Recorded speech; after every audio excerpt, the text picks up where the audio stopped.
The NBA playoffs are actually heating up, and I mean that literally. The Cavs swept the Hawks and looked terrifying. The Warriors did not sweep the Portland Trail Blazers. Game 4 is tonight. We're shooting this on Monday morning in Portland again. Maybe Damian Lillard goes off for 40 points. Actually, the amount of players that are going off for 40 points in the playoffs, real quick. You got Damian Lillard. Kevin Durant with 41 last night, which again, how the game plan is not pass the ball to Kevin Durant in the fourth quarter every single time is insane to me. Not every time, but seriously, it's athleticism versus execution. And it's kind of like a unstoppable force meeting an immovable object because the Spurs' execution is so good and the Thunder's athleticism is so unbelievable that Westbrook and Durant, yes, they can take this series to 7 games. Mm-hmm. It's going to be interesting to see what happens, though, because I don't think they're going to beat the Spurs again on their home court. Yeah, okay, let's go to the bracket, Francis. Let's take a look at how everyone's doing in the NBA playoffs. So the Cavs, as we mentioned, dismantled the Hawks. I know some of those games were like 1 or 2 point games. If you're watching closely, the Cavs destroyed them. And what happened to Kyle Korver? The Raptors and the Heat. Kyle Lowry decided to just show up on Saturday when I put up my clip on why they're the worst shooting backcourt ever. But that's important because, again, if Kyle Lowry did that every game, every single game, heater gone. Heat would have been swept.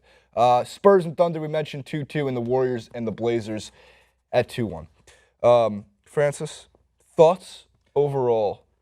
You used the perfect word for Cleveland. They are petrifying. They are moving now at the pace that we all knew they could get to, but no one really did they panic when it came to in the regular season when they weren't playing as well with each other? No, because as we keep saying, it's all about how you're performing moving into that final game. But I did want to touch on some interesting points that you brought up, and I read the articles about it, talking basically people making excuses for how Cleveland are having such an easy run into the finals. Well, the way your system's set up, what's the point in complaining? You set it up so that it's East versus East and it's West versus West. Yes, I'm a foreigner who likes and is used to just tournaments where the seeding is based on an overall outlook. So you might get 2 people from the same side playing against each other. You might get 2 teams from Spain playing each other versus 2 teams from Italy. But it's just the luck of the draw. And the best teams will emerge victorious no matter who they play against.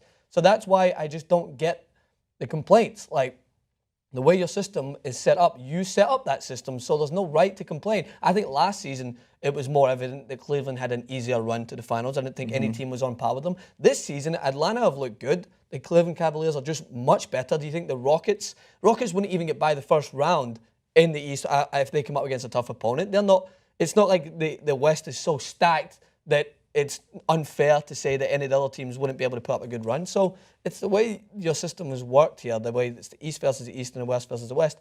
No complaints necessary. Cleveland will deserve to get to the finals no matter how they get there. So yeah, it's interesting. It's been a top-heavy league since the beginning of the season. We kind of knew that going in, that it was going to be dominated by the Cavs, the Thunder, the Warriors.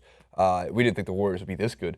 We didn't know the Spurs would be this good, at least record-wise. By the way, fun fact about the Spurs, any team who has won 65 games in the regular season and is in a 2-2 series is 15-0 going through games 5, 6, and 7.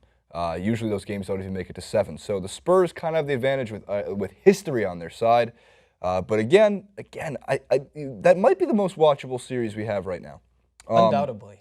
Even with the Warriors and their backs against the wall, because no Curry for tonight, and Curry doubtful still for Game 5. And there will be a Game 5 because the Blazers took one on their home court. But the Spurs and the Thunder, if the Thunder upset the Spurs in 6 or 7 games, I don't think that Durant or Westbrook or Billy Donovan doesn't deserve too much credit. I don't think they're going to get enough of it. Because we've slept on the Spurs the entire year, not just us, every media outlet literally looks at the Spurs and goes, well, they didn't do what the Warriors did. When in reality, according to almost every single analytic, they were equally as good minus just a handful of wins to set a record.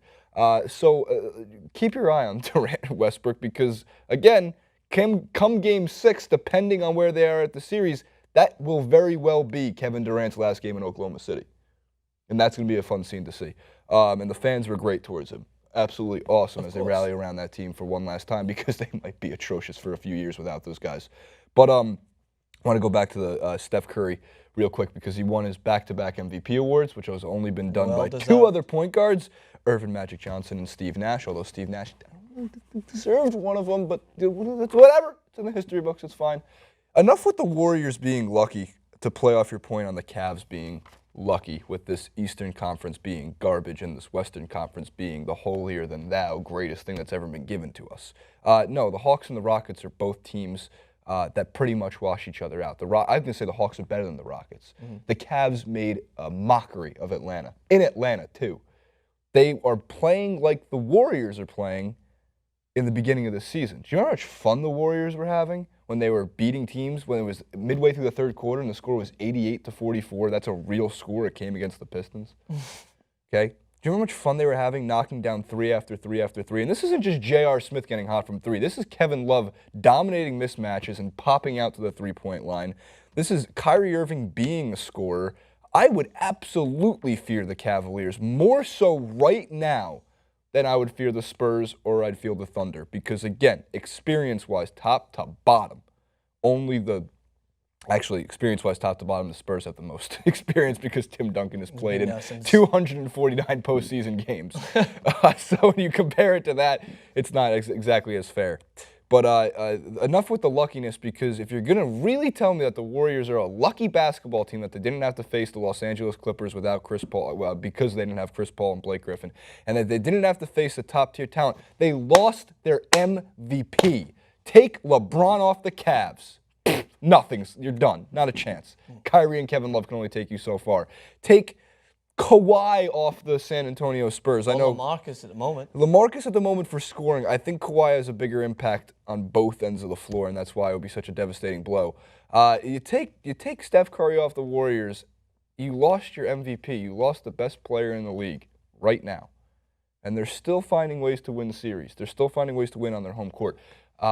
Enough with the luckiness. You play who's in front of you. Yeah. It doesn't matter if you're lucky. You play it's not the Warriors' fault that Chris Paul got injured. It's not the Warriors' fault that the Rockets shot themselves in the foot 16 times this season. It's not the Warriors' fault last year that the Cavs had injuries as well. It's what happens when you have such a long season. Yeah. Like, you got to play quite literally who's in front of you. I did want to go back to what you were talking about with the OKC and the Spurs. Undoubtedly, it's the game I'm looking for every day. It's the one I look forward to. I have it in my calendar.